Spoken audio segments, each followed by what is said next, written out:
es esto? Aquí está.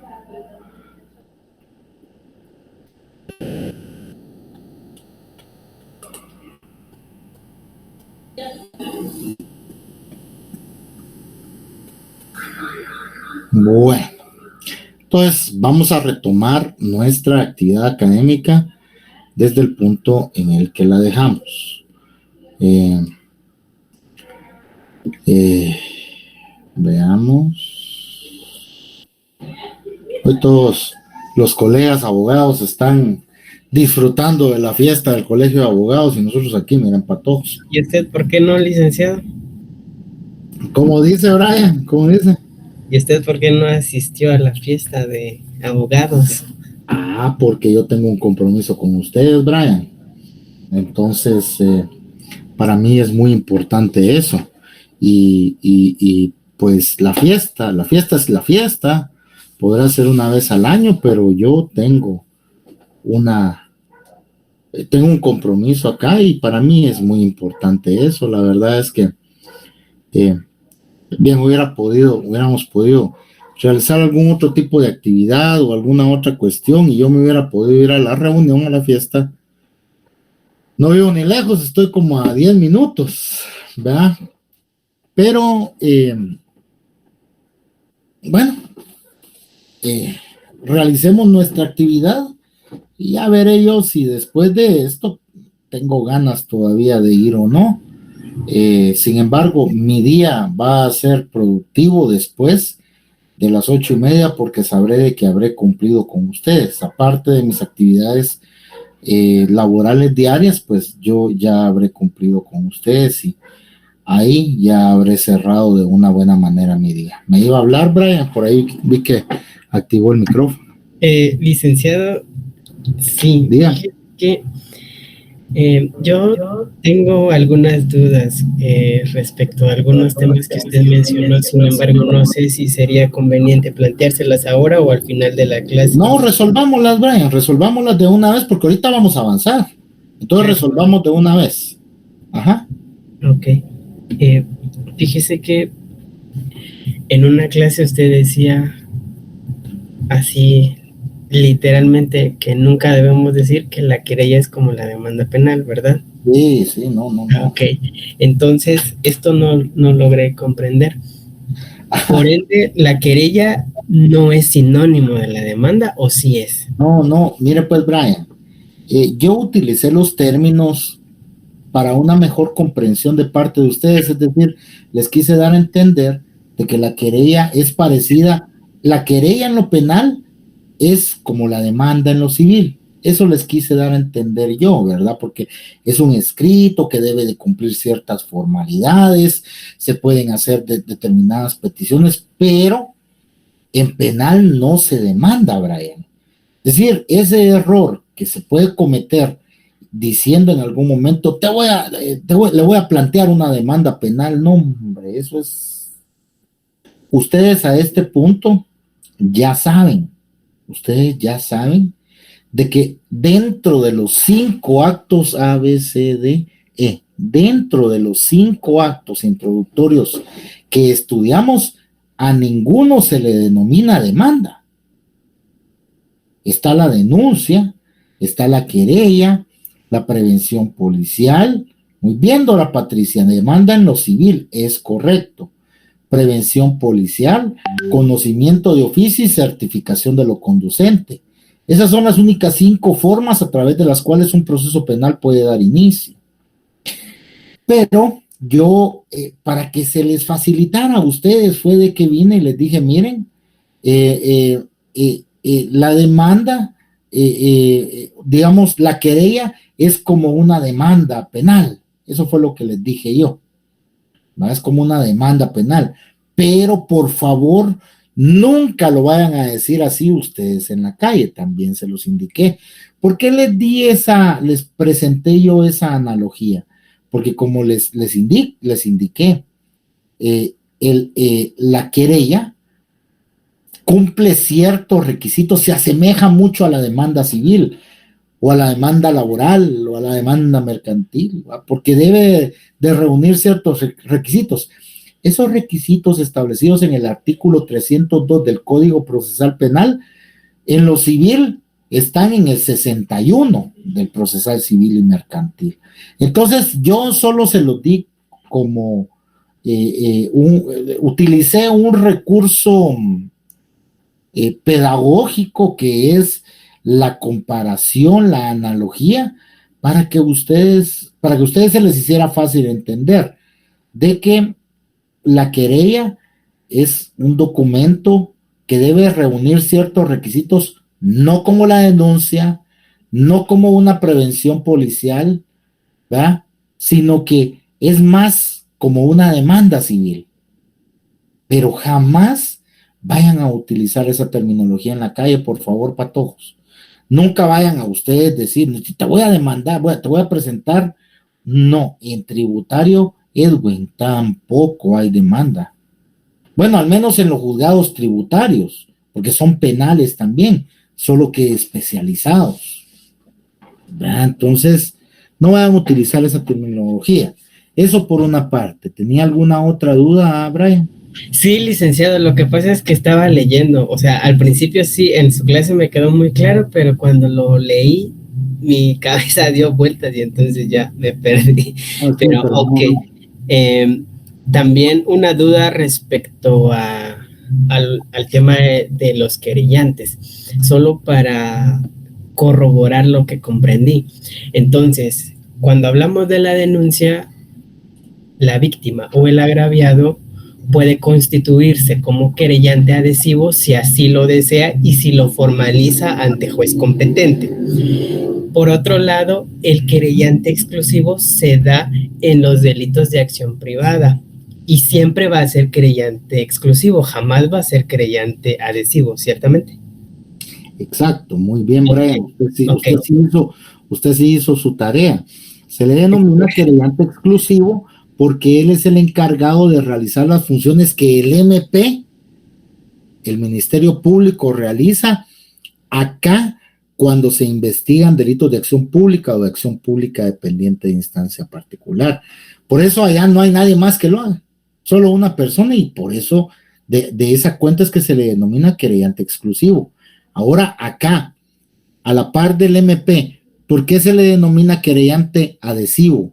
Porque se adhiere a la función que el MP realiza. Sin embargo, no está obligado él, digamos, a acatar las determinaciones que el fiscal realiza.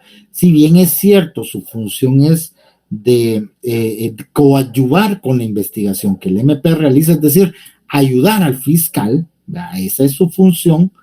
En algún momento, el querellante puede tener la facultad, por ejemplo, conforme lo establece el artículo 315 del Código Procesal Penal, de proponer diligencias.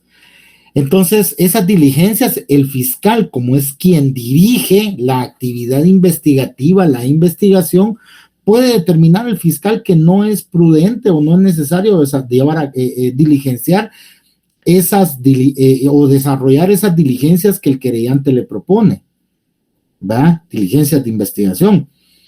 Ante esa discrepancia en opiniones entre el MP y el querellante, acorde a las facultades establecidas en ese mismo artículo, el 315 del Código Procesal Penal, puede acudir con el juez a solicitar una audiencia de discrepancia e indicarle, mire, señor juez, fíjese de que yo le propuse al fiscal que llevara a cabo estas diligencias, pero el fiscal no me quiere escuchar, no lo ha hecho y no me da razón del por qué.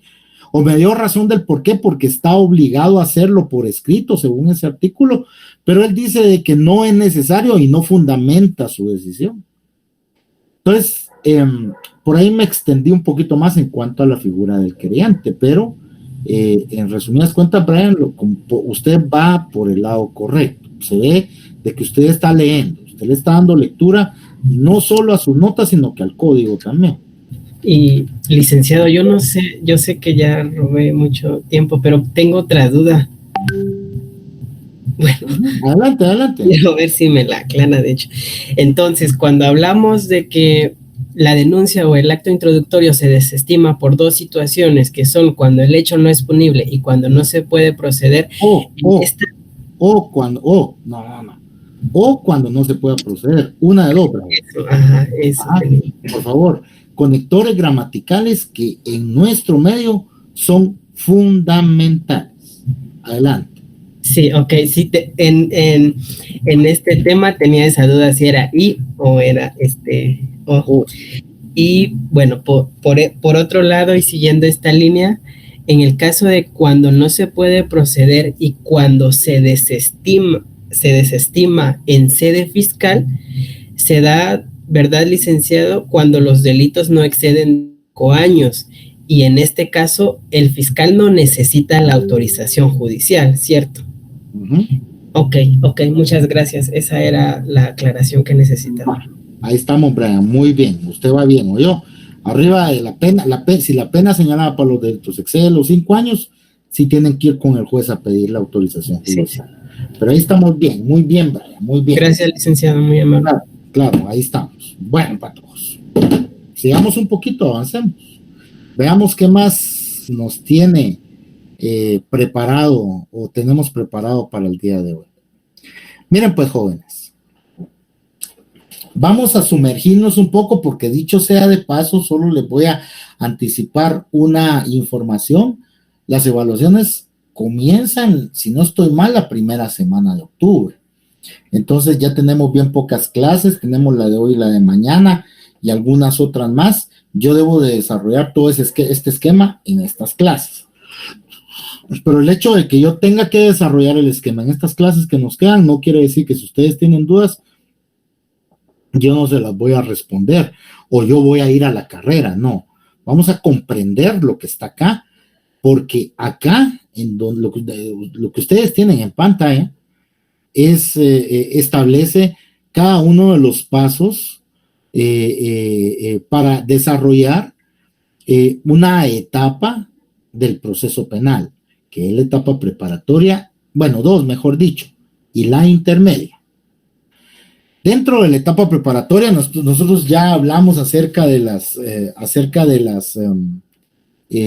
objeto de la acción pública, el conocimiento, lo relacionado a los actos introductorios del proceso penal, hablamos de la desestimación, que esos son los primeros pasos, jóvenes, que se siguen al momento de iniciar un proceso penal.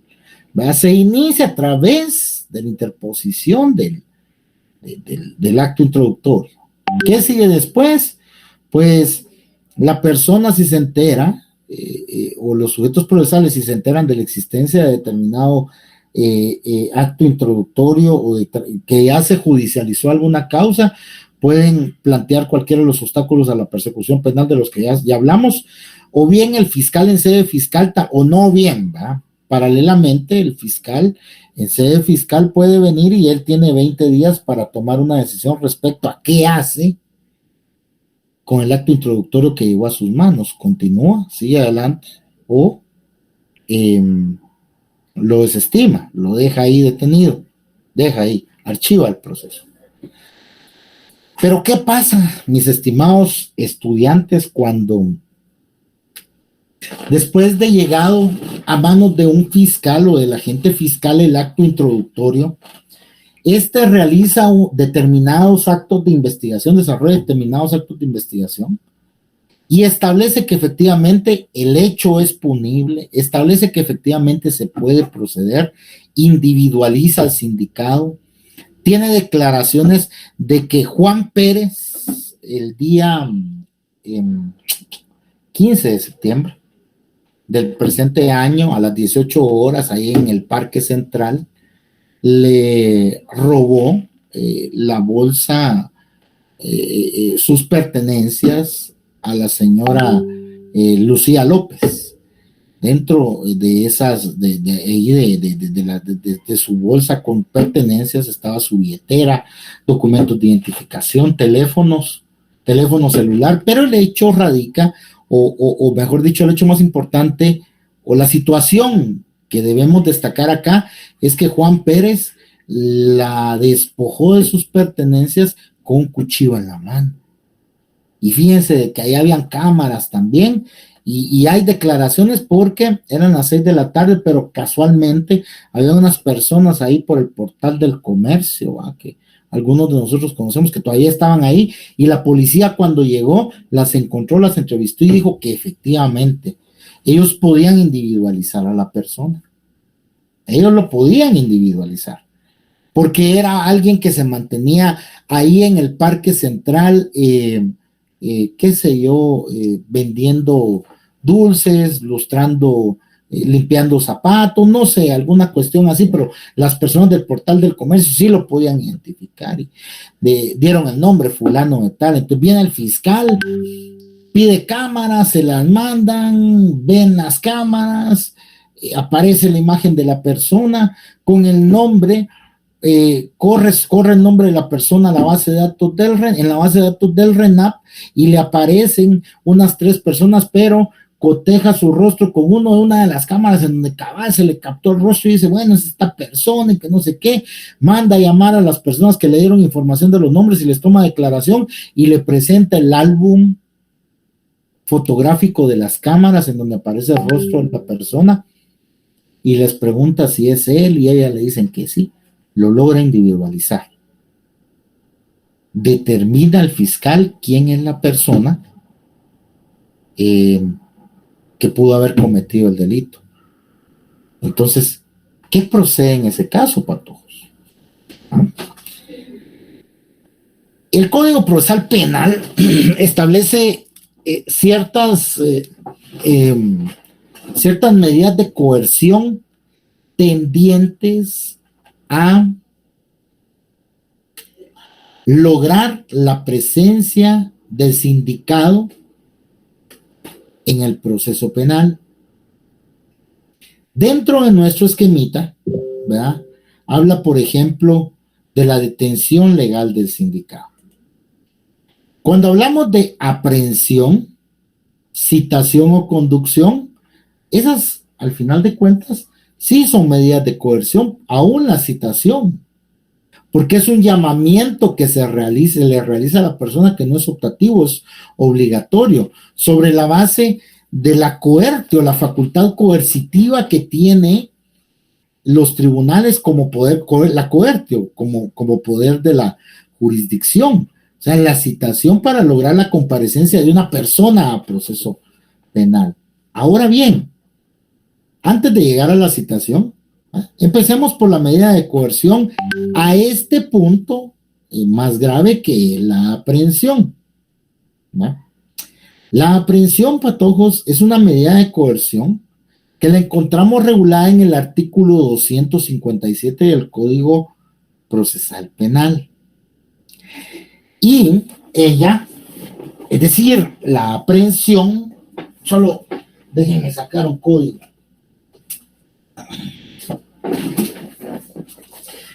Y la aprehensión, mis estimados estudiantes, mis estimados y estimadas estudiantes, puede darse 257, puede darse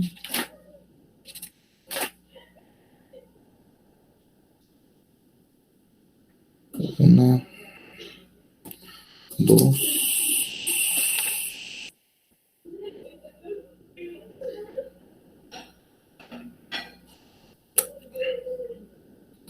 tres,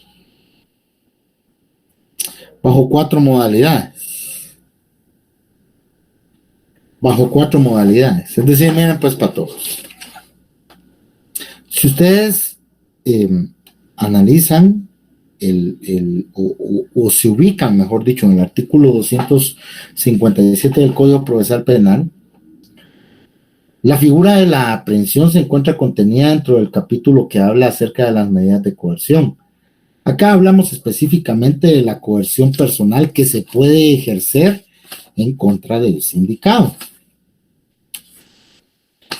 Esta figura, mis estimados y estimadas estudiantes, esta figura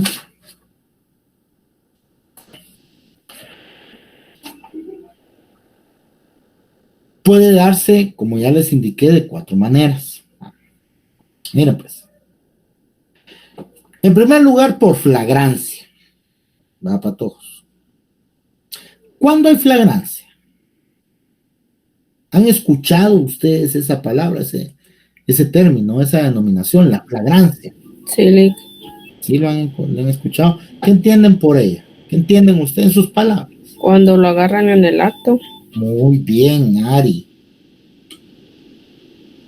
Con las manos en la masa. Muy bien, Juan Pablo, Cindy también. La policía deberá aprender a quien sorprenda en delito flagrante. El propio código les dice, se entiende que hay flagrancia cuando la persona es sorprendida en el momento mismo de cometer el delito. Es decir, Juan Pérez está asaltando a Luisa López allá en el Parque Central el día 15 de septiembre a las 18 horas, pero no bajo el contexto que yo les presenté hace un momento, sino que la está asaltando con un cuchillo tratando de despojarla de sus pertenencias, cuando de la vuelta de la esquina aparecen 2 agentes de Policía Nacional Civil a pie. Ellos ven al sindicado ejecutando el delito, sorprendido con las manos en la masa, como cuando los agarran a ustedes, patojos, las novias, cenando con otros. Cuando le cae la migra. Cuando le cae la migra, Mari. O cuando los novios les abren los ojos a las novias ahí para revisarles el teléfono en la noche, ¿va? Ahí a ver qué es lo que tienen, a ver con quién se texteó hoy, ¿va? Se whatsappeó hoy. Sí. Soldado caído, Lick. Soldado caído. Muy bien, Ari. Soldado caído, ¿va, jóvenes? Así. Flagrancia. Ahí no hay pierde, jóvenes. Ahora bien, fíjense, jóvenes, estaría bien si los policías dieron la vuelta a la esquina, vieron a la persona que estaba ejecutando el ilícito y lo capturaron. Aprehensión en flagrancia. Pero, ¿qué pasa? ¿Qué pasa? ¿O será factible, mejor dicho, el ejecutar la aprehensión instantes después en que la persona ha ejecutado el delito?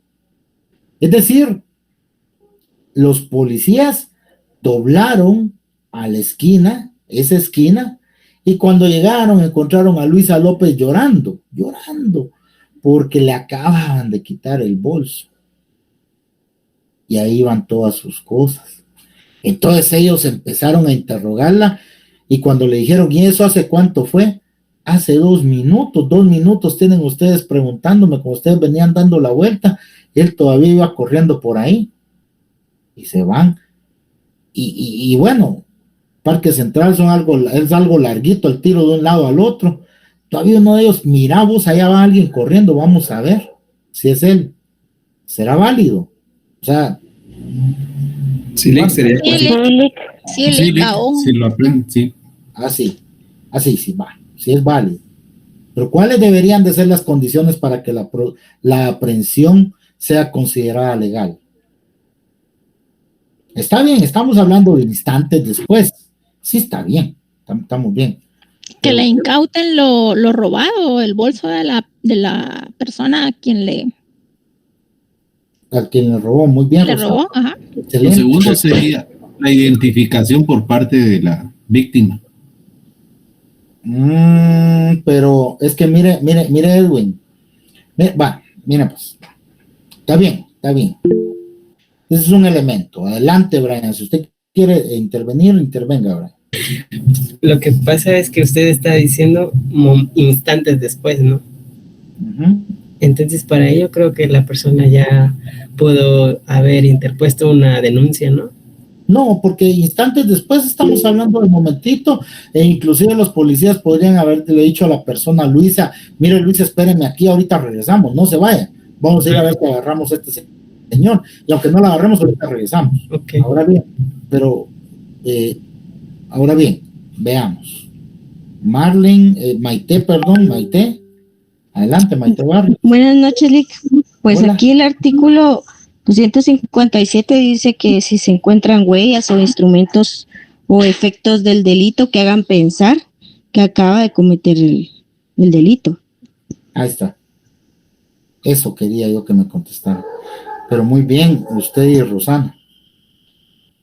Porque Rosana me lo contestó de manera práctica, con el bolso, ¿verdad? Sí, efectivamente. Esas son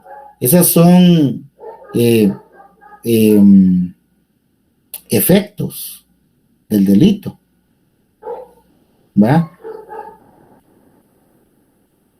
Lo encuentran a él con la bolsa, sí lo pueden consignar, sí lo pueden detener, pero eso sí, fíjense pues, descubierto instantes después, con huellas, instrumentos o efectos del delito. Esas huellas, instrumentos o efectos del delito deben de hacer pensar a la policía que acaba de participar en la comisión del mismo. No se limiten solo al producto de la acción, que es la bolsa de Luisa. Puede ser de que le haya entregado la bolsa a alguien en el camino y a él todavía lo lograron capturar, porque esa es la modalidad bajo la que operan, ¿va? Alguien los está esperando ahí, se lo dan y el otro se va. Pero nos ponemos en el contexto de que Luisa les dijo a los policías, fíjense, antes de que salieran corriendo tras él, fíjense que me asaltó con un cuchillo que a mí me llamó mucho la atención, porque tiene la cacha color amarilla y en la hoja tenía escritas las iniciales LSF, por decirles algo. Describió el instrumento para la comisión del ilícito y lo detienen y no le capturan, no le incautan la bolsa, pero sí tenía el cuchillo en sus manos. Entonces ahí está fácil también, porque se lo llevan con Luis y le dicen, ¿fue él? Sí fue él. Se lo llevan. Si llevaba pasamontaña, pues el cuchillo. Algún tatuaje que tenga. Muy bien. Eso es lo que yo quiero. Muy bien, Dora. Eso es lo que yo quiero. Miren, para todos que ustedes, o la voz también, pasamontaña, no le encuentra el cuchillo, pero le conoce la voz, la muchacha, Luis. O sea, eso es lo que yo quiero. Miren, jóvenes, que ustedes le den vuelo, vestimenta también, le den vuelo a su imaginación. Eso es lo que yo quiero. Los tenis, muy bien, exacto. Y a ese tipo de aprehensión también una cicatriz, Luis Fernando, el color de su tez, exacto, es decir, algo que haga pensar, hasta el aliento cabal, si es en el momento, estamos hablando aprehendido de instantes después. Puede ser, pero debe esa huella, instrumento o efecto del delito debe hacer pensar fundadamente que la persona acaba de cometer o participar en el mismo. A ese tipo de aprehensión se le denomina aprehensión en cuasi flagrancia. ¿Oyeron, jóvenes? La primera es en flagrancia, con las manos en la masa. La segunda es cuasi flagrancia. Esta que yo de las que les estoy hablando ahorita. ¿Va? Ahora bien,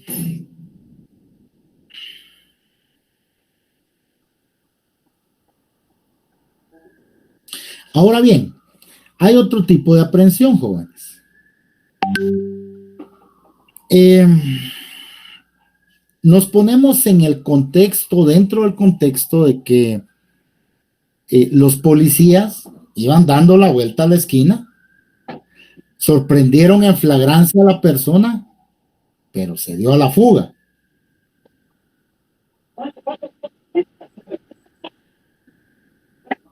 ¿Alguien quiere intervenir por ahí que activó el micrófono? ¿No? Va. Se dio a la fuga. Y en la esquina lo estaba esperando un vehículo y los policías a pie.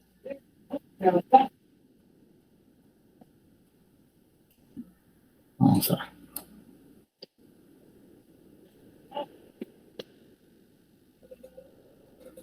No sé quién tiene activado el micrófono, jóvenes, pero vamos a ver. Bueno, entonces lo estaban esperando en la esquina, se subió al vehículo y se fue, y los policías a pie. Entonces empezaron a llamar a una patrulla.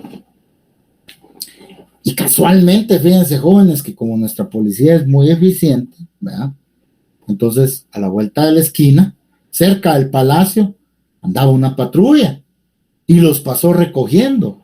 Y les dijo, mira vos, ellos se fueron por aquí y todo. Y efectivamente, los ubican. Este es un factor muy importante, miren, para todos.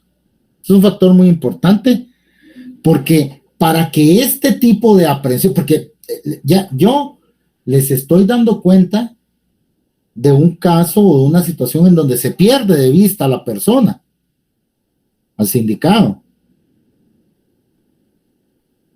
Llaman a una patrulla, se van en la dirección que ellos fueron, y como el carro no era muy rápido el que estaban utilizando, los ubican. Entonces ahí hay continuidad para todos. Ahí hay continuidad entre la comisión del delito y la persecución. Si, por ejemplo, los delincuentes se van y ellos dando sus vueltas, a los 20 minutos los ubican, aunque estén seguros que ellos fueron, no pueden aprenderlos. Y si los hacen, y si los aprenden, esa sería, ellos, los agentes de la policía, cometerían un delito que denominado aprehensión ilegal, contenido en el artículo 205, detención ilegales. Entonces, no pueden, no podrían.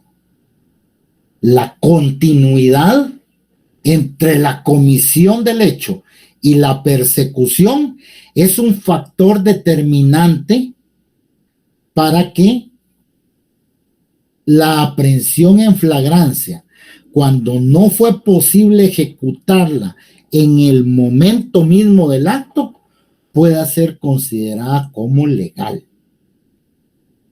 O sea, este es un elemento o esta es una forma de aprehensión que complementa aquella figura, jóvenes, la aprehensión en flagrancia.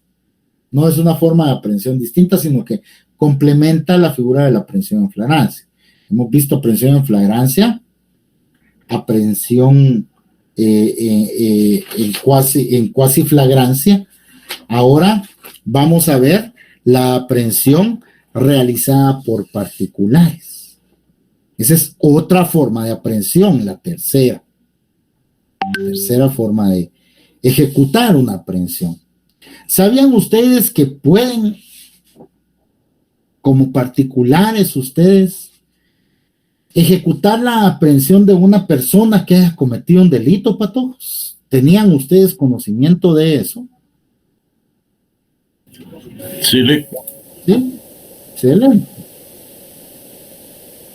Efectivamente, patojos, se puede hacer, solo que debe de tener uno mucho cuidado. ¿Por qué debe tener uno mucho cuidado? No solo por el hecho de lo peligroso que resulta el ejecutarla, ¿verdad? El involucrarse uno en una acción de esa índole, no solo por eso, no. Resulta peligroso por el hecho de que ya vieron de que en algunos casos la justicia funciona al revés, va para todos. Como en el caso de un video que anda ahí por unas redes sociales, en donde un delincuente, digo yo delincuente, jóvenes, porque aunque dicen que la pistola era de juguete, la que él tenía, no tendría él por qué haber andado haciendo esos ademanes. Se puso aquí en un carro, en una camionetilla, se saca la pistola y se pasó enfrente y se fue así al lado del piloto. y de adentro el piloto le dispara y sale corriendo y hacia los 10, 20 metros cayó. O sea, miren, jóvenes, yo no aplaudo ese tipo de conductas porque eso genera violencia, pero al final de cuentas, mis estimados y estimadas estudiantes, la persona que venía en el vehículo tenía un arma. Si tenía licencia, estaba autorizado para cargarlo en la calle. Las armas son defensivas, es decir, son utilizadas para defenderse. La persona, la legítima defensa, no vamos a entrar a ese tema porque ese tema es de penal, pero conforme yo vi el video, no aplica la defensa personal ahí, porque para que aplique la defensa personal, el daño que se trata de producir, o sea, el daño que uno provoca debe de ser igual al que le intentan producir a uno. Es decir, para que la defensa personal, la legítima defensa, mejor dicho, así se denomina, aplique a la persona de allá dentro del vehículo, le deberían de haber disparado de primero. Y él, con el ánimo de que no lo mataran porque la bala le dio en el hombro, le disparó de vuelta. Pero lo que sí es indudable es que esta persona no debería de haber andado haciendo eso. Eso sí se los digo. Y la realidad, yo creo que todos reaccionan. O sea, les estoy hablando de la manera legal. Ahorita les voy a hablar como un ser humano. Yo creo de que todos reaccionaríamos de esa manera si al andar armado uno y ver de que alguien viene con uno no va a saber si es de juguete o no, porque eso es lo que andaban diciendo. Ahora resulta que el muchacho que hizo eso dicen que es evangélico, que es un buen muchacho, que la pistola era de juguete, pero uno no va a andar haciendo eso, jóvenes. Eso no se hace. Eso es jugar uno con su suerte. ¿Ah? Es lo que él hizo, jugó con su suerte. Y ahí está lo que pasó. Entonces, yo, como les digo, de la parte legal les platiqué, como ser humano, pues obviamente da miedo la situación en la que nos encontramos aquí en Guatemala. Dígame, Ari, adelante. Sí, licenciado, tengo una duda con respecto al artículo 205 del Código Penal de aprehensión ilegal. Ajá. Con lo que usted estaba mencionando que un particular puede pues aprender a otra persona. No sé si guarda algún tipo de relación con este artículo o algo. Sí, efectivamente, ese es el artículo precisamente a eso me refería yo. Muy bien, Ari. Precisamente a eso me refería yo cuando les estaba yo diciendo tengan mucho cuidado. Sí sabían que pueden realizar una aprehensión como particulares, pero tengan mucho cuidado. Tengan mucho cuidado, ¿por qué? Porque si ustedes, como particulares, no proceden exactamente de la forma en la que este párrafo segundo, en la que este párrafo segundo del artículo 257 del Código Procesal Penal establece, entonces pueden caer ustedes en la figura delictiva de aprehensión ilegal. ¿Cuáles son los parámetros que deben de concurrir para que una aprehensión realizada por particular se le dé se tenga por legal, se le dé legalidad? ¿Qué es lo que dice el párrafo? En el mismo caso, cualquier persona está autorizada a practicar la aprehensión y a impedir que el hecho punible produzca consecuencias ulteriores. Esto es lo que uno debe de cumplir al pie de la letra. Miren, deberá entregar inmediatamente al aprehendido, juntamente con las cosas recogidas, al Ministerio Público, a la policía o a la autoridad judicial más próxima. Exactamente como dice ahí. Porque si no, ¿qué es lo que dice el artículo 205 del Código Penal? El particular que, fuera de los casos permitidos por la ley, ¿Cuáles son los casos permitidos por la ley? El que acabamos de leer. El establecido en el segundo párrafo del artículo 257 del Código Procesal Penal. El particular que fuera de los casos permitidos por la ley aprendiera a una persona para presentarla a la autoridad será sancionado con multa de 50 a 200 quetzales. Es decir, patojos y patojas, que si se les ocurre la brillante idea de aprender a una persona porque cometió un delito y decir, bueno, y hay que irlo a entregar, porque hay que entregarlo inmediatamente, lo echamos a la palangana de un carro y antes de entregarlo decimos, ay, qué mucha, vamos a pegarle una calentadita a para que ya no se le vuelva a ocurrir andar haciendo esto. Aparte de poder incurrir en un delito como lesiones leves, lesiones graves, lesiones gravísimas, u homicidio, si se muere la persona por la golpiza que se le dé, caen también en este delito, aprehensión ilegal, porque la intención de aprenderlo era para irlo a entregar, pero no lo fueron a entregar inmediatamente, sino que lo fueron a entregar después de que lo golpearon. Es una aprehensión ilegal. Sí, una aprehensión ilegal. ¿Va? Sí está, y esa anotación ustedes la deben de realizar ahí en el segundo párrafo del Código Procesal Penal. Ver artículo 205 del Código Penal. Cindy, por favor, adelante. Buenas noches, licenciado. Yo tengo una consultita. ¿Qué pasa cuando es un grupo de personas que atrapan al ladrón, por ejemplo, pero nadie se quiere hacer responsable? Es que yo lo agarré y les dije que me ayudaran o algo así. ¿A quién se le pondría esa multa? A todos los que estén ahí. Gracias, licenciado. Claro, Cindy, claro. A todos los que estén ahí, Cindy. A todos los que estén ahí porque pues así va a ser, ¿va?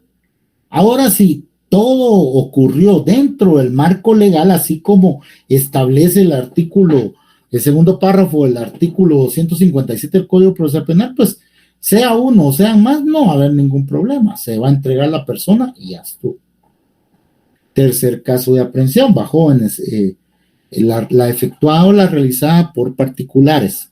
Y el cuarto caso de aprehensión, que es del que les platiqué inicialmente, el que relaciona una investigación previa realizada por parte del Ministerio Público, porque, digamos, sí, se fue a denunciar que Juan Pérez le robó a Luisa López el 15 de septiembre a las 6 de la tarde, ahí en el Parque Central, pero lamentablemente, como eran las festividades patrias, no habían agentes de Policía Nacional Civil cerca, pero sí hubieron testigos, habían cámaras, hubo manera de individualizar a la persona. Se recabaron medios de investigación se llaman al resultado de las diligencias de investigación que practica el MP, es decir, el MP solicita determinadas cámaras, bueno, me vienen los videos, ese es un medio de investigación. La declaración de fulano de tal porque él presenció el hecho, ese es otro medio de investigación. No son pruebas. La prueba se origina, la prueba se produce en el debate, jóvenes. Aquí son medios de investigación, medios de convicción. ¿Oyeron? No es prueba. Víctor Augusto, adelante. Sí, licenciado, buenas noches. Con una duda y una consulta. Por ejemplo, con esta cosa de las extorsiones, a mí me parecía algo raro, ¿verdad? Por ejemplo, está en forma fragante, ¿verdad? Por ejemplo, hacen la llamada de la extorsión, tienen el número, están, por ejemplo, con el Ministerio Público, tienen el número ya identificado. Desgraciadamente, el Ministerio Público, yo me recuerdo, pues, que hace años usted tenía que poner su número, su nombre y su número de DPI para que digan que este número es suyo. Ahora resulta que ellos no llevan un registro de los números que están siendo extorsionados. ¿Qué pasa con eso, licenciado? Que ellos están en fragancia hoy en la comunicación donde usted lo están extorsionando, pero ellos no tienen el nombre del número al que pertenece o el nombre del que pertenece ese número. Pues, ¿cómo pueden detener a esa gente? Pues, yo realmente le pregunto esto por la situación que está viviendo un amigo, ¿verdad? teníamos el número, estábamos en forma flagrante, ¿verdad? Cuando hicieron la llamada, estábamos en el Ministerio Público y lo que nos dijo la fiscal fue, miren, vamos a buscar el número, pero desgraciadamente no tenemos un registro a quién pertenece el número, ¿verdad? Entonces, yo me recuerdo que si usted no registraba su número, no ponía su número de DPI, el número se lo bloqueaban. Ahora, ¿por qué no tiene el Ministerio Público esa base de datos, pues, licenciado, para reaccionar contra la persona que está siendo extorsionada o el extorsionador? Gracias, licenciado. Claro, Víctor. Pues es que ellos no tienen esa base de datos porque los servicios de telefonía son prestados por empresas privadas. Y son esas empresas privadas las que tienen bajo su resguardo esa información. De lo que usted está hablando es la obligación que las empresas privadas a partir del año 2016, creo que fue, se incluyó por ahí una reforma a una ley en donde se obligaba a que ellos, para vender un SIM para comunicarse, ellos debían de requerir el DPI de la persona para llevar el control de quién era para estos casos, ¿va? De quién era el dueño de ese número telefónico, precisamente para esos casos. El MP no lo puede tener porque estamos hablando, como le digo, de empresas privadas que prestan ese servicio telefónico. Ellos pueden acceder a esa información a través de una autorización judicial concedida sobre la base del artículo 319 del Código Procesal Penal. Para el fenómeno de la extorsión realmente es muy difícil, por eso es que es muy atacado, porque créanlo o no, ese fenómeno sí es muy atacado. O sea, el MP tiene una fiscalía muy grande, contra el delito de extorsión, esa fiscalía es muy grande, y han abierto fiscalías especializadas contra ese delito en el interior del país. Entonces, ellos han atacado mucho ese fenómeno criminal. Sin embargo, en lo que a los teléfonos se refiere, existe el problema de que todavía hay lugares en donde a uno le venden los chips sin pedirle el DPI a uno. Fíjese, Víctor, eso todavía pasa. Entonces, si no se tiene esa información, aunque el MP la pida a la telefonía, ¿qué les van a responder? No contamos con la información. Y es responsable la telefonía, pues fíjense, patojos, de que como acá entra un poco en el ámbito mercantil, porque ellos tienen concesionarios. Muchas veces es responsable la telefonía cuando uno va, por ejemplo, a una sucursal de Tigo, a una sucursal de Claro, a comprar el chip. Ahí sí, pero acuérdense, jóvenes, de que, como les digo, hay lugares en donde a uno, aparte de ahí, le venden a uno también los chips. Y como la gente es comercio, jóvenes, con tal de vender, muchos no piden la información. Queda únicamente o se detiene porque obviamente sí alguien tuvo que dar su DPI para sacarlo de la empresa principal de Tigo de Claro, pero muchas veces ahí se queda. Compraron 1000 SIMs, por ejemplo, por decirles algo, y ahí se queda. De ahí a manos del consumidor final, a donde va a parar, muchas veces no se tiene esa información. Entonces, eso provoca que las investigaciones desde esa perspectiva sean infructuosas. ¿Qué se hace? No los hablen. En el Trébol los venden sin DPI. Ahí está, miren. Ari, sí, y en muchos otros lugares, Ari, también. Pero muy bien, muy bien. Ajá.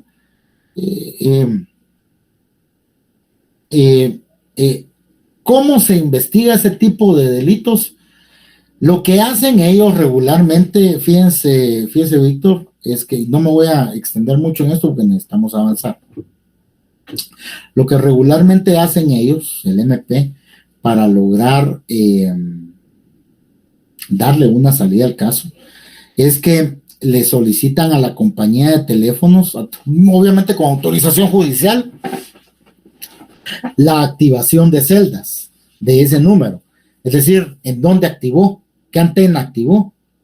Y si está cerca de una cárcel, ya ni le siguen investigando. Porque cuando está en cárcel, miren jóvenes, los centros más grandes de extorsiones están dentro de las cárceles. En la zona 18, allá en Pavoncito, en Canadá. Ahí están los centros más grandes de extorsiones. Entonces, cuando miran que la antena activa de ahí, ya ni le sigue. Porque el número de uno, eso sí me queda un poco de duda a mí, fíjense, para todo, porque no sé de qué manera capturan la información de uno. En algunas ocasiones pasa de que uno tiene gente que está cerca de esas personas que ni ellos mismos lo saben. Y de repente por ahí van capturando números de teléfonos. Yo he recibido mensajes. A mí cuando me empiezan a ofrecer cosas, porque lo que últimamente han estado haciendo es ofrecer trabajo para ganar no sé cuánto a la semana. Es una forma de extorsión también para todos, porque le piden a uno que deposite determinada cantidad de dinero muy, muy pequeña, ¿no? Muy pequeña, pero ellos con 5 de esas cantidades, 5 depósitos de 100 pesos ya son 500 en el día. Así le están haciendo hoy. Entonces, yo cuando me escriben, miren jóvenes, ni siquiera pierdo mi tiempo, busca un trabajo honrado y deja de andar queriendo joder a la gente, les pongo y los bloquea. ¿Va? Quien quiere trabajo, lo busca y lo encuentra. Aquí en Guatemala hay fuentes de trabajo para todos. Si quien quiere algún servicio o alguna cuestión, uno lo busca. ¿Va? Entonces, más o menos así funciona, Víctor Augusto, y la situación está en el hecho de que es un fenómeno muy complicado para ser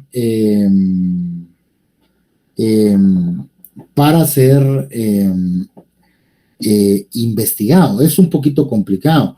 Hay diferentes formas de investigarlo, pero en lo que a nosotros nos compete, que es lo que relaciona lo relacionado a las aprehensiones, quisiera uno que la aprehensión en flagrancia se diera, pero no se da.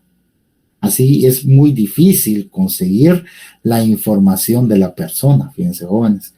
A veces hay quienes se prestan, jóvenes, sacan aquellas grandes cantidades de chips, de SIMs, de algún lugar, y en la tarde, cuando iban para su casa, van a presentar la denuncia que le robaron la mochila en donde llevaran el montón de SIMs y sus DPIs, ¿va? Pero que pone la denuncia solo para reponer su DPI, que no le importan los SIMs.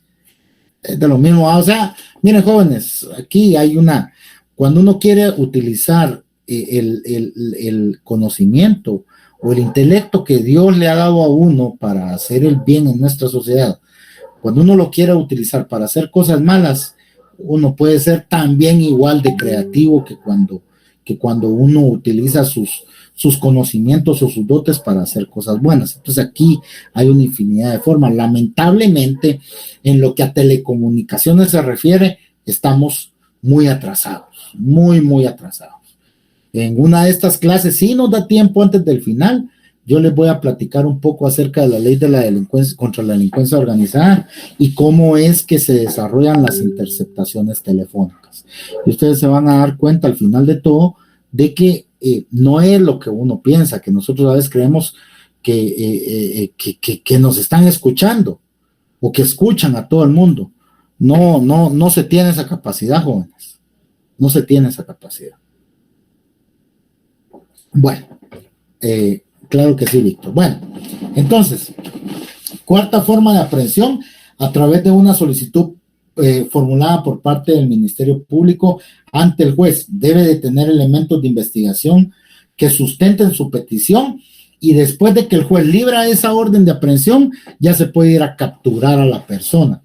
Aunque hayan pasado no sé cuántas semanas o no sé cuántos meses desde que cometió el delito. ¿Va, jóvenes? Siempre y cuando no haya prescrito, ¿va? Porque hay que observar eso, que no haya prescrito.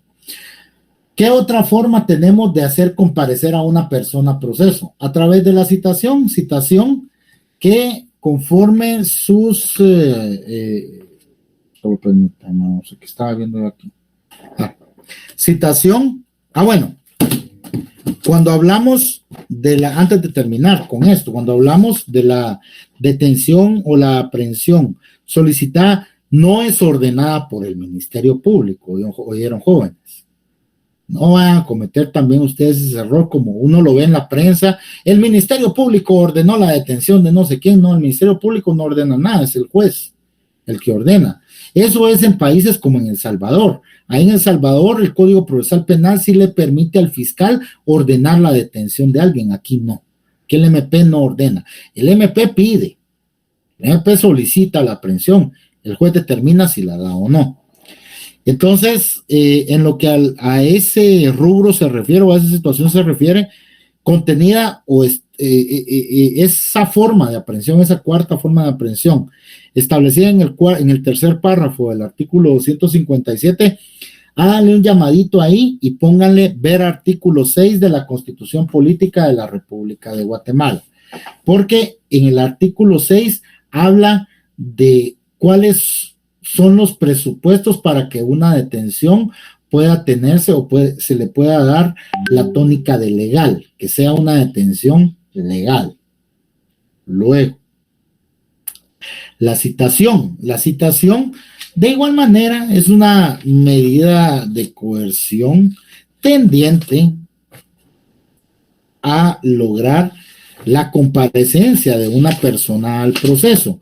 Es más leve, obviamente, que la figura de la aprehensión por el hecho de que a la persona se le cita, se le manda a llamar, se le dice, mire señor, venga acá, necesitamos que usted venga al juzgado porque tenemos que escucharlo en calidad de sindicado, lo necesitamos para la práctica de alguna diligencia testimonial, alguna cuestión así. Bueno, alguna cuestión así. Entonces, aquí la situación es el hecho,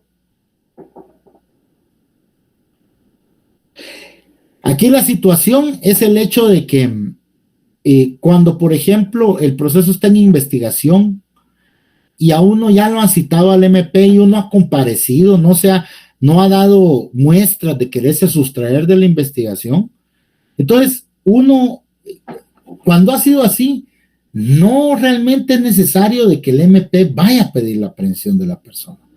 Pero aquí, si ustedes se dan cuenta, jóvenes, el MP, no obstante las personas se ponen a disposición del MP, van y piden la captura de ellos, porque como son números, para ellos son estadísticas, jóvenes. Entonces, es lamentable, no debería de ser así, pero así es. Luego tenemos la figura de la conducción, que ¿en qué consiste esta? En que después de que una persona ha sido citada y no comparece, y no son como se dice en la calle, que es que a mí me tienen que citar hasta 3 veces, no, jóvenes, no. El llamamiento para comparecer es una sola vez, jóvenes. Hay jueces que tienen la idea de que también démosle chance, volvámoslo a citar, pero no, realmente cuando a uno lo llaman de un tribunal, uno a la primera tiene que asistir, jóvenes. Entonces, pero cuando uno no asiste y no justifica el por qué no asistió, el artículo 175 del Código Procesal Penal establece la figura de la conducción. ¿Y en qué consiste esta? En que como se le citó y no vino, entonces lo mandan a traer con la policía. Pero la policía hace lo que dice ahí efectivamente la figura, solo lo conduce. Lo va a traer a su casa, lo monta en la patrulla, lo monta en la moto, porque hasta en moto los conducen, lo llevan, lo entregan al juzgado, le firman una hoja de recibido, váyase usted policía, déjenme aquí a esta persona que la necesito para una diligencia. Y es cierto, bien jóvenes, a veces es gracioso, pero así hasta en moto los echan, ¿va? Entonces, pero cumplen con su deber los policías, los agentes del ojo. Pero esa es la conducción, puro paquete, dice José Armando Cabal. Esa es la conducción. La presentación espontánea, por su parte, la encontramos regulada en el artículo 254 del Código Procesal Penal. Y miren, pues, patos, aquí les voy a hacer un poco breve, voy a tratar de ser un poco breve porque quiero avanzar, dejar empezado al menos lo de la declaración de sindicado. La presentación espontánea, según el artículo 254, deberá darse ante el Ministerio Público, así dice el 254. Pero miren, patojos, esta figura realmente, ¿verdad? En la práctica, se solicita, Amílcar dice, pero se podrá también ante el juez. Exacto, eso es lo que les iba a explicar yo ahorita. Esa se solicita ante el juez. Cuando una persona está, por ejemplo, pendiente de aprehensión, el juez ya ordenó su aprehensión, pero no lo capturaron y él se enteró de que lo fueron a buscar. Entonces, él le presenta un memorial al juez y le dice: mire, señor juez, conforme al artículo 254, yo me quiero presentar espontáneamente para que se reciba mi declaración en calidad de sindicado. A pesar de que la ley no lo establece taxativamente, jóvenes, yo les pregunto a ustedes, ¿es válida esa forma de actuar? ¿Podemos encontrar algún sustento legal para darle legalidad a esa forma de actuar en los juzgados? Les pregunto.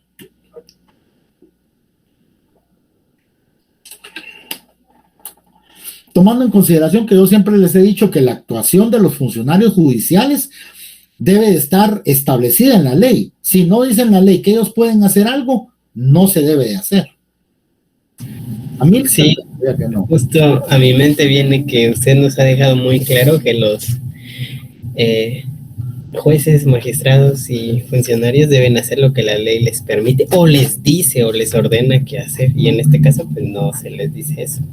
No se les dice eso. Muy bien, Brian. Ahora le pregunto yo a usted directamente otra cuestión. ¿Usted piensa de que si la persona se presenta de manera espontánea a resolver su situación jurídica, eso en algún momento podría favorecer su libertad, la libertad de esa persona que se está presentando? Se lo pregunto. Tal vez sí, licenciado. Sí, probablemente sí, va, porque si él declara y después de la declaración le dan una medida sustitutiva, dejan sin efecto de todas maneras la orden de aprehensión, le dan su medida y se va a la calle. Sí. A esperar su... Va que sí, va. Démosle forma legal. Démosle forma legal, jóvenes. Esto es lo que ustedes tienen que hacer. Ubíquenme el artículo 14 del Código Procesal Penal.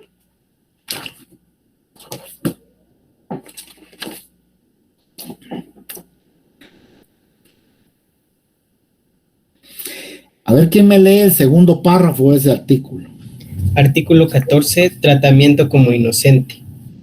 Las disposiciones de esta ley que restringen la libertad del imputado o que limitan el ejercicio de sus facultades serán interpretadas restrictivamente. En esta materia, la interpretación extensiva y la analogía quedan prohibidas, mientras no favorezcan la libertad o el ejercicio de sus facultades. Ahí estamos, Brian. Va.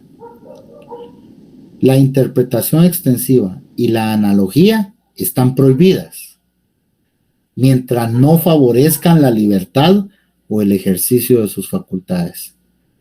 Pero si se favorece al aplicar una interpretación extensiva de la ley o al aplicar la analogía, si se favorece la libertad o el ejercicio de sus facultades, podremos interpretar extensivamente o aplicar analogía. ¿Podremos hacerlo o no? No. ¿Por qué no? Porque la ley... Sí, porque favorece la libertad y el ejercicio de sus facultades. El indubio pro reo. Sí, no nos vamos hasta el indubio pro reo, pero sí, como lo dijo Álvaro.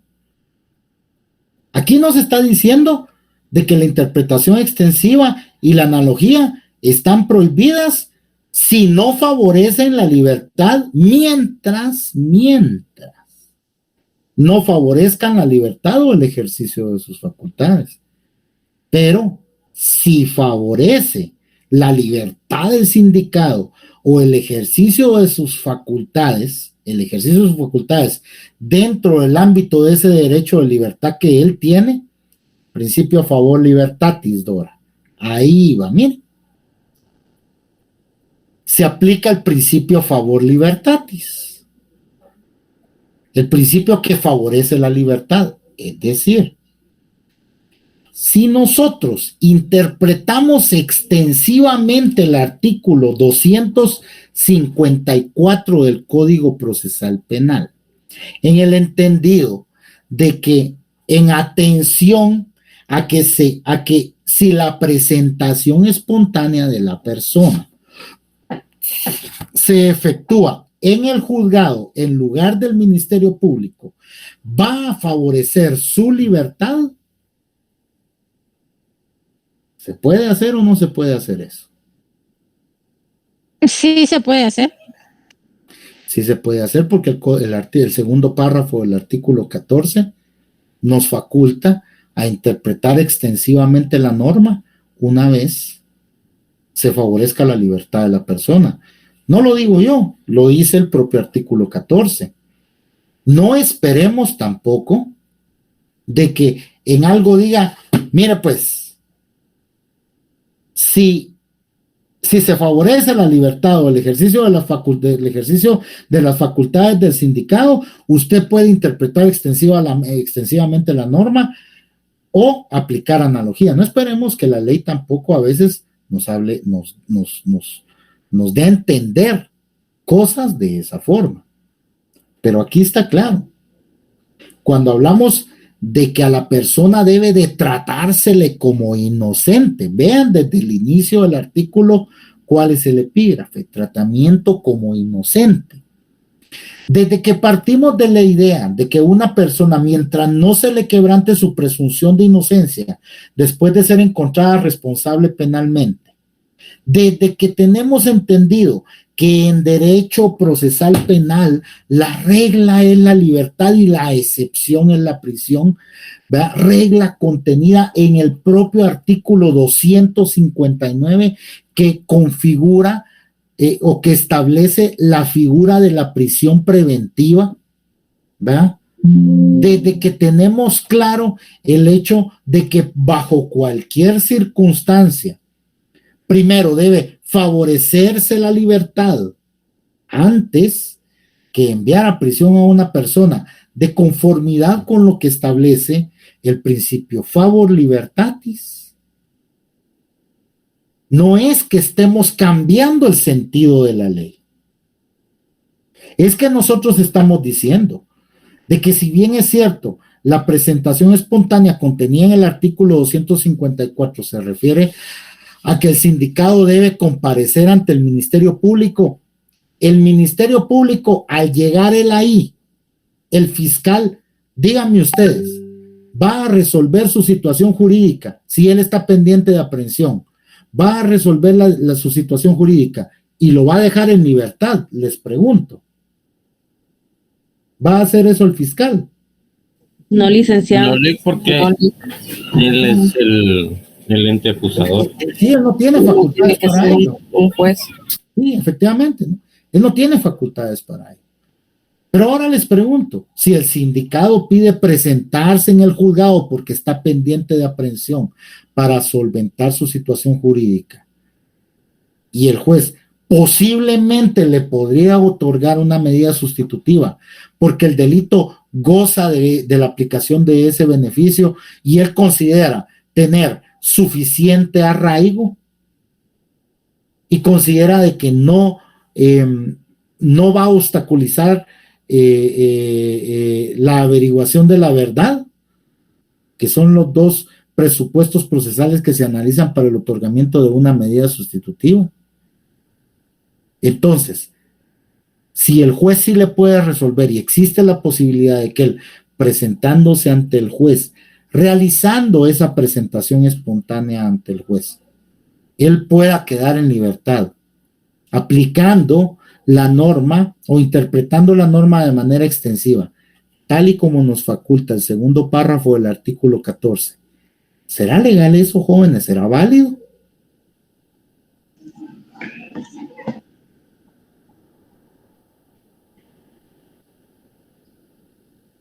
Sí, jóvenes. Sí, sí. Sí, Sí, licenciado. sí es legal, sí es válido. No estamos cambiando el sentido de la norma. Estamos diciendo de que presentándose aquí al juzgado, él se va a favorecer el ejercicio de su libertad. Eso es lo que se está diciendo. De esa cuenta, realizamos una interpretación extensiva de este artículo y lo aplicamos al caso concreto. ¿Va? Pero así es como ustedes deben de aprender a manejar el código e integrar normas, porque de eso se trata esto, integrar normas. ¿Tienen alguna duda? No, licenciado. No, licenciado. Brian, adelante. No, Lic. Claro. Brian. Sí, licenciado, solo para corroborar, en el caso de las detenciones,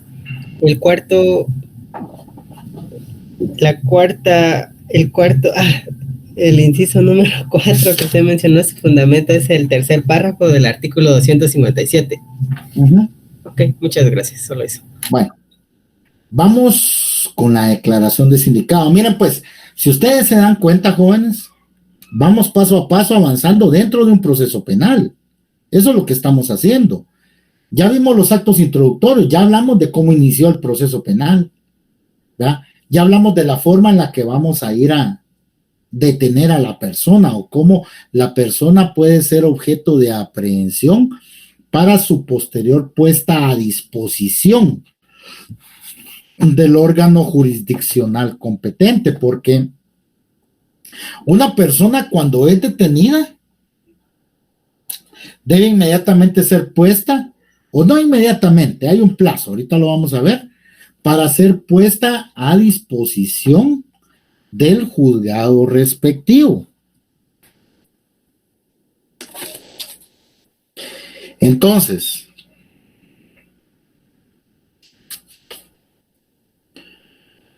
ahorita vamos a ver eso.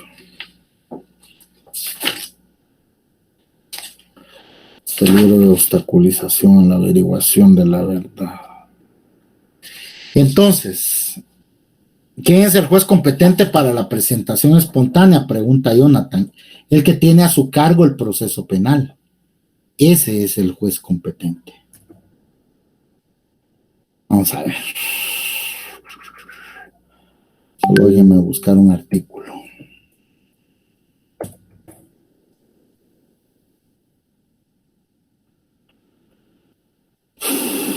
Vamos a ver.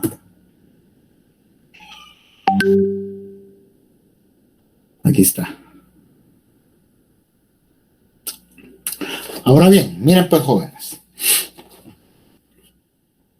Luego de la aprehensión, ¿verdad?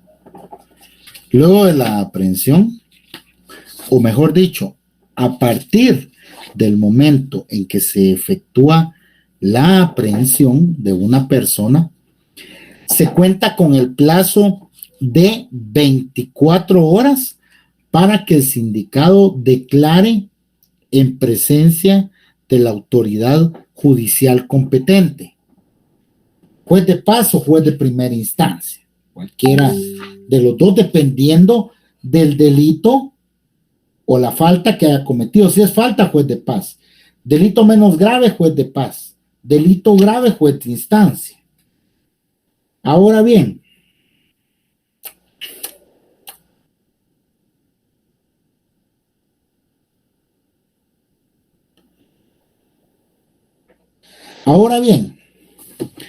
ese es un plazo en términos generales, jóvenes. Es decir, una persona es detenida, se tienen 24 horas para ser escuchada, papatojos, es decir, para que la persona preste su declaración, brinde su declaración en calidad de sindicado.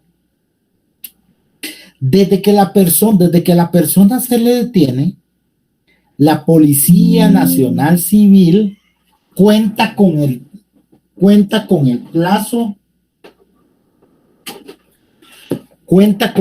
plazo de 6 horas para ponerla a disposición de juez competente. Ese plazo, ¿dónde se encuentra contenido? En el artículo 6 de la Constitución Política de la República de Guatemala. 6 horas. Desde que es detenida se le informan cuáles son sus derechos y vámonos para adentro. A esperar a que el juez lo escuche. En términos generales, el juez tiene el plazo de 24 horas, de 18 horas para escucharlo, porque de esas 24 horas que la ley establece, 6 las toma Policía Nacional Civil. Ahora bien,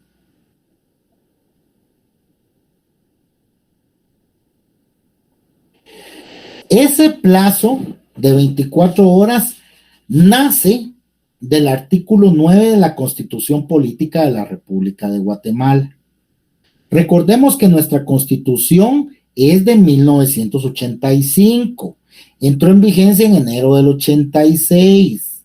Entonces, recordemos bien eso por el hecho de que aquí hay una cuestión que ya no se da, que es el interrogatorio a presos o detenidos, que da cuenta de que son las autoridades judiciales las únicas competentes para interrogar a detenidos o a presos.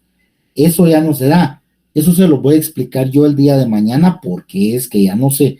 Esto es derecho vigente, ¿va? Más no positivo. Eso no se aplica de esa manera. Entonces, ese plazo de 24 horas, ahí lo ven establecido. Ese interrogatorio a presos deberá practicarse dentro de un plazo que no exceda de 24 horas. El interrogatorio extrajudicial carece de valor probatorio. Como nuestro Código Procesal Penal es más nuevo, jóvenes, es del 96, entonces esa norma contenida en el artículo 9 se encuentra desarrollada en nuestro Código Procesal Penal en el artículo 87. Oportunidad y autoridad competente. Eso es cuando estamos hablando de la declaración del sindicado. Si el sindicado hubiera sido aprehendido después de haber ejecutado cualquiera de esas 4 modalidades de aprehensión, 4 y la complementaria que vimos de la flagrancia de aprehensión que acabamos de analizar, ¿verdad? Después de ejecutar cualquiera de esas figuras, se dará aviso inmediatamente al juez de primera instancia o al juez de paz en su caso para que declare en su presencia dentro del plazo de 24 horas a contar desde su aprehensión. El juez proveerá los medios necesarios para que en la diligencia pueda estar presente un defensor. Entonces, antes de entrar al desarrollo de la diligencia,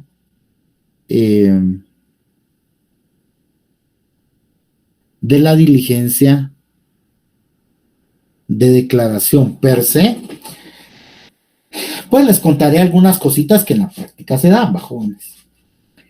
Es aquí, en este momento procesal, en donde se dan algunas situaciones un tanto curiosas, dice uno, ya en la práctica, porque realmente no se encuentran establecidas en la ley. ¿Alguno de ustedes en algún momento en el que estuvieron tal vez viendo noticias o alguna cuestión así, Ari Valdés, claro que no se cumple con el horario, Ari, a eso iba? ¿Alguno de ustedes en las noticias han visto o han escuchado una cuestión que la denominan, una figura que la denominan prisión provisional? ¿Ustedes han escuchado eso? Sí, licenciado. Sí. Muy Sí, bien. licenciado. Muy bien, Brian. Muy bien. Bueno, miren pues, jóvenes, la figura de la prisión provisional es algo que malamente los jueces, algunos jueces, no todos, del ámbito penal, utilizan para justificar la detención de una persona sin resolverle su situación jurídica. Es decir, en este momento es cuando se da. Miren pues, con la abogada Claudia creo que se llama así. Bueno, lo que pasa es que el que utilizaba esa figura así abiertamente era un juez de mayor riesgo que ya renunció al organismo judicial. Él sí decía, se decreta prisión provisional y se manda, y ahí tenía a la gente esperando. Miren pues, jóvenes, cómo deben ser las cosas, el deber ser, cómo deben ser las cosas.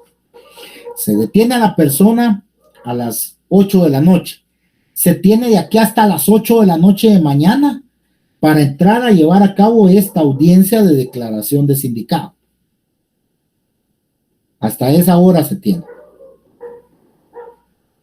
¿Por qué debe de entrarse en esas 24 horas? ¿Y por qué es importante que en esas 24 horas se lleve a cabo esa audiencia? Por el hecho de que dentro de esa diligencia se va a resolver la situación jurídica de la persona.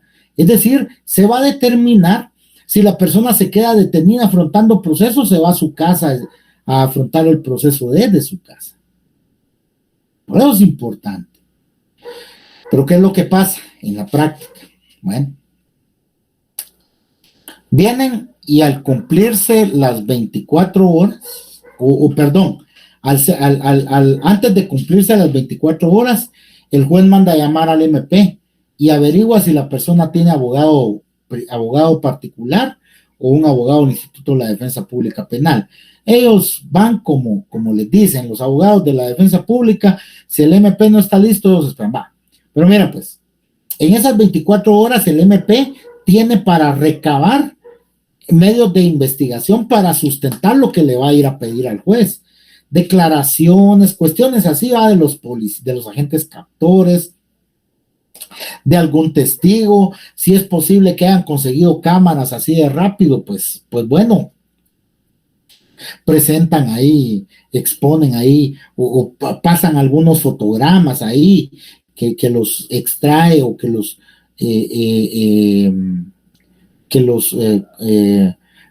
realiza la Policía Nacional Civil, pero en esas 24 horas a veces al fiscal no le da tiempo.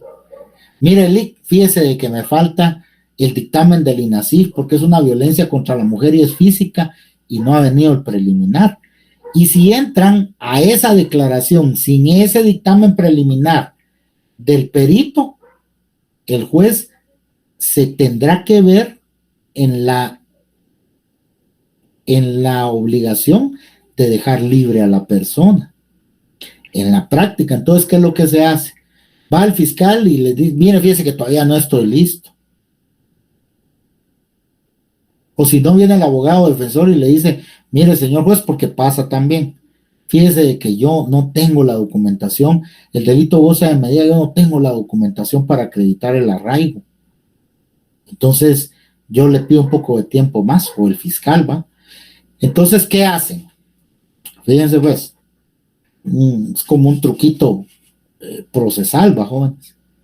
Entran a audiencia antes de que se cumplan las 24 horas y le hacen saber el motivo de su detención a la persona, la razón por la cual fue detenido.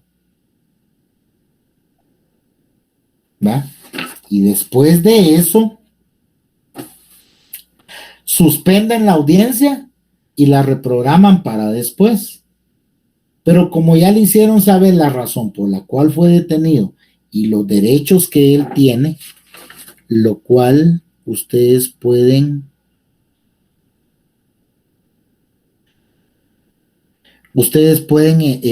observar o analizar ubicándose en el artículo 81 del Código Procesal Penal. Como ya le hicieron saber el motivo de su detención,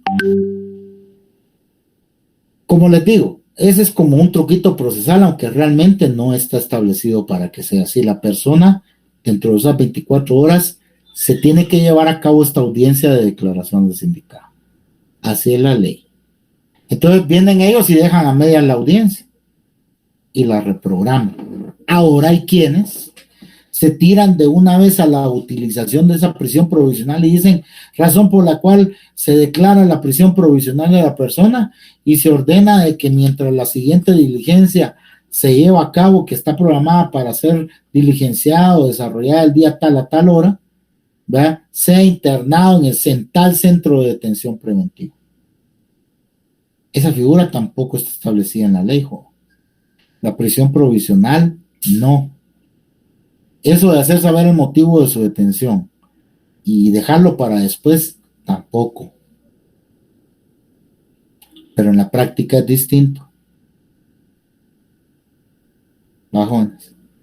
Y si ustedes se van a ir como abogados litigantes, por ejemplo, a pelear a un juzgado que porque no escucharon a su patrocinado dentro de las 24 horas, pues van a aguantar hambre ustedes, fíjense, jóvenes, porque les van a dejar presos a sus patrocinados.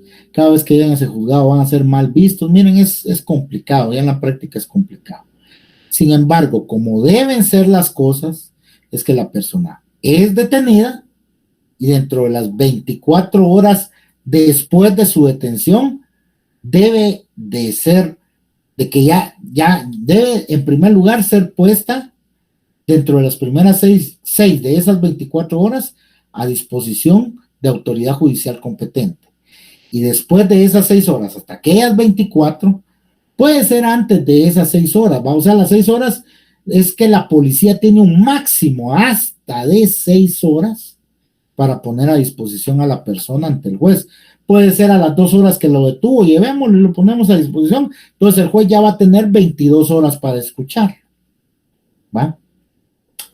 Entonces, pues ya se tendrá, ¿cómo se llama? En esas 24 horas la persona tendría o debería de tener el derecho de ejercitar su defensa material por él mismo y técnica a través de su abogado defensor, pero en la práctica eso no se da. Y esa es la introducción que yo les quería hacer en relación a esta diligencia antes de entrar a hablar propiamente de ella el día de mañana. Les consulto, ¿tienen alguna duda ustedes al respecto? Licenciado, disculpe, es una consulta. Entonces quiere decir que dentro de las 24 horas de la declaración del sindicato entrarían las 6 que establece el artículo 6 de la Constitución.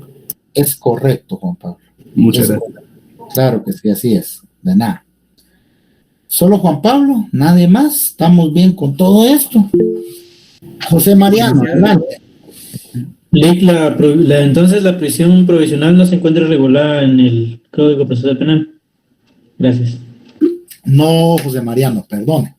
No, la prisión preventiva es la que se encuentra regulada en el Código Procesal Penal, artículo 259, y es dictada después de que se escucha al sindicado. Ahí es donde se le dicta si es que no concurre ninguno de los presupuestos para otorgarle medida sustitutiva a la persona. Pero esa figura de la prisión provisional, eso no, jóvenes, esos son malos hábitos procesales que se utilizan para darle un tinte técnico a las actuaciones o a las actividades que ejercitan determinados funcionarios judiciales. Adelante, Edwin. Sí, licenciado, buenas noches. Disculpe, con eso que acaba de explicar, entonces en un momento dado, un abogado defensor podría pedir o solicitar alguna ilegalidad contra ese procedimiento. Plantear una exhibición personal. Ah, ok. Plantear una exhibición personal, sí lo puede hacer, pero ahí es lo que yo le estaba diciendo ahorita a la compañerita. Si no quieren comer, pues hacerlo, pelear con el juzgado, ¿va? Porque es que ese es el problema, jóvenes. Sí, así es. Que los tribunales, o sea, las instituciones no entienden que tampoco es nada personal de parte de los abogados, es trabajo, pero eso no lo entienden, ¿va? Entonces... Ya lo toman personal, ¿vale? Exacto, se ponen a pelear con uno, ¿verdad? No se ponen a pelear. ¿Perdón? Entonces, ¿usted qué plantea cuando le hacen, digámosle, a su patrocinado le hacen eso? No, miren pues, jóvenes. Yo les pongo ejemplos a ustedes prácticos y les digo, bueno, que a uno se le puede complicar un poco la cuestión, pero quieren un buen consejo para su carrera profesional, mis estimados patojos y patojas. Ustedes cuando trabajen en algún caso siempre formulen sus estrategias, formulen una estrategia. Si es cierto que dice, aquel dicho que dice se gana más con miel que con hiel, sí es cierto, jóvenes, sí es cierto. Pero es que ustedes miran a los abogados todos amables que entramos a tribunales, ¿cómo están? Buenos días, gusto saludarlos. Sí, o sea, se gana más con miel que con hiel. Pero nunca falta la persona que está descontenta con su trabajo y ahí está con la gran carota recibiendo a las personas y sin que les hagan nada, contestan de una manera. Yo hace poco fui al centro de servicios auxiliares aquí en la Torre de Tribunales y me atiende alguien con una gran cara y todavía me dice después, mire, ¿será que puede calificar mi servicio? Y me da para que le califique el servicio. Bueno, miren, jóvenes. Primero ustedes planten una estrategia, ¿va? Para plantar estrategias, ustedes tienen que tener conocimiento. Para tener conocimiento tienen que estudiar. Plantada una estrategia, ustedes, si deciden ser abogados litigantes por su cuenta, yo pues soy litigante, yo trabajo por mi cuenta. Si ustedes deciden ser abogados litigantes, por ejemplo, y se topan en una situación de las que yo les estoy plantando, si tienen algo que hacer, como lo que yo les estoy diciendo así en aquello de que, bueno, si no quieren comer, no lo hagan, háganlo. No, si ustedes tienen que hacerlo, háganlo. Ustedes defiendan la camisola que les toque que sudar y no tengan miedo de hacerlo. No tengan miedo. Porque cuando sean profesionales, ustedes lo van a hacer de una manera distinta. Ustedes lo van a hacer con educación. Ustedes van a golpear con guante de seda, ¿verdad? Van a plantear argumentos con sustento propio que a las personas les va a dar pena decirles que no. A los jueces, a los fiscales. Si deciden ser jueces, hagan las cosas teniendo siempre su conciencia en la mano y preparándose, no haciendo las cosas con el hígado, ni pensando que están hasta arriba y nadie los puede tocar, porque cuando salimos a la calle todos somos iguales. En la fiesta del colegio van a andar jueces, van a andar fiscales, van a andar... Pero todos terminamos siendo profesionales. Y si por ahí alguien se tomó de manera personal las cosas, ahí es un buen lugar para ir a arreglarlo. ¿Va? Como incivilizados, pero no se trata de eso, ¿va? No se trata de eso. Entonces, ustedes, si tienen que hacer algo, háganlo, pero prepárense, porque no todas se ganan, jóvenes, pero las que se pierden luchando son bien ganadas. Las que uno pierde luchando, uno las toma como bien ganadas. Créanlo que sí. Entonces, la mejor manera de salir a la calle es preparado. Porque si a ustedes les quieren decir, mira, es que aquí que no sé qué, aquí se hace... No. O sea, si yo cuando a mí me quieren decir, es que mire que el sistema no me deja, yo trabajé 18 años, 15 años en el organismo judicial. ¿Cómo me pueden decir a mí cómo hacer las cosas si hasta hace poco yo estaba ahí metido todavía? Entonces, ¿me entienden, jóvenes? ¿Qué hay que hacer? Lo que ustedes como profesionales decidan, porque cuando se hagan cargo ustedes, si van a ser fiscales igual, suden la camisola, pero háganlo con la ley de frente, con la razón, no impulsados por determinado sentimiento. Esto no es personal. Cuando uno aprende del derecho y desarrolla una función o una labor, uno debe hacer las cosas de manera profesional, no tomándola de manera personal y no, eso no. El que se enoja pierde, jóvenes. Entonces, aquí, si tienen que hacer algo de lo que yo les estoy diciendo aquí, que miren que planteenla. ¿A que no van a comer? Pues si no como en este juzgado, voy a ir a comer allá al otro. Así es la cosa. Así funciona. Para todos hay, jóvenes. El sol sale para todos. Y va a salir para ustedes también. Cuando sean profesionales, todos los días va a salir. Entonces, ustedes lo que tienen que hacer es prepararse. Créanmelo de que no les puedo dar mejor consejo, ¿verdad? Ustedes conociendo bien el derecho, no les van a dar a tol con el dedo. Yo lo digo de otra manera, ¿no? Es un poco más guatemalteca, pero no les van a dar a tol con el dedo. Y si hay que hacer algo, pues aunque se enoje quien se tenga que enojar, jóvenes. Yo cuando salí de las instituciones a trabajar a la calle, quería quedar bien con los jueces porque venía del organismo judicial. Quería quedar bien con los fiscales porque también estuve en el MP, fíjense, jóvenes. Pero ¿y mi cliente? ¿Y la persona que confía en mí para que yo defendiera sus intereses? ¿En dónde queda?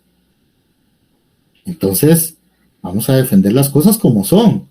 Llegó un momento en el que dije yo, no me importa, y de hecho, no es que me haya puesto a pelear, pero digamos, yo ya en audiencia, ya desde hace mucho, de hecho, desde hace mucho, vamos. Ya cuando estoy en audiencia, yo si le tengo algo que decir al juez, yo se lo digo, yo no me quedo callado. ¿Verdad? Si le tengo que decir, mire, con todo respeto, señor juez, pero usted parece que ignora completamente en los juzgados especializados, en los de femicidio. Me he topado con unos juececitos que Dios me libre. Yo tengo amigos que son jueces y muy buenos, jóvenes. Y otros conocidos que no son amigos míos, que mis respetos. Pero hay quienes, de todo hay en la viña del Señor. Me ha tocado que decirme, señor juez, usted parece que de veras ignora cuál es la metodología que debe de aplicarse tendiente a proteger a la víctima, siendo un juez de femicidio. Y me responden, es que yo tengo 2 años de estar, eso me responden, tengo 2 años de estar aquí, sí, pero parece de que usted ni siquiera hubiera tomado ningún curso para sensibilizarse y tener un poco de empatía respecto a la situación de la víctima. Usted que permite que traten de, con todo respeto, prostituta a mi patrocinada en frente suyo. Y eso está prohibido para usted. El artículo 7 del reglamento de gestión de tribunales penales con competencia especializada en femicidio ordena que los jueces deben de tomar jueces especializados deben de tomar todas las medidas para evitar que se estigmatice a la víctima. Estigmatizar a alguien es discriminarlo, tratarlo mal, tratarlo de una manera inadecuada, tratarlo de menospreciar. Eso es estigmatizar a alguien. Y el juez, si oye algo de eso, porque eso es parte de la metodología moderna de género. Pero si uno tiene que decirle esas cosas, hay que decírselas, jóvenes. Y si por ahí decido ir a la fiesta y me lo encuentro ahí, si me da oportunidad, pues lo saludo. Yo no estoy peleando con nadie. ¿Ya? Pero no por pena, óiganlo bien, no por pena ustedes se van a quedar callados en audiencia. Eso que no les pase. Y eso eso no se enseña aquí, jóvenes. Eso no se enseña aquí. Ese es un consejo que yo como su amigo se los estoy dando. No por pena ustedes se queden callados. Nunca lo vayan a hacer. Si ustedes tienen que decir algo y tienen que hablar, háganlo. Díganlo. Hablen. Porque si se quedan callados, de lo único que van a dar cuenta es que son abogados del montón. Hay abogados del montón que así son. Tienen que hablar, hablen. Con seguridad. ¿Verdad? Crecidos. Sabiendo de que profesionales como ustedes no hay otros. Así es como uno debe de actuar día a día, con actitud. Ese es mi consejo. No sé si alguien tiene alguna otra duda. Gracias, Brian. Gracias a todos y todas. Les deseo buena noche. Gracias, Rick. Buenas noches. Ahorita voy a... Nos vemos.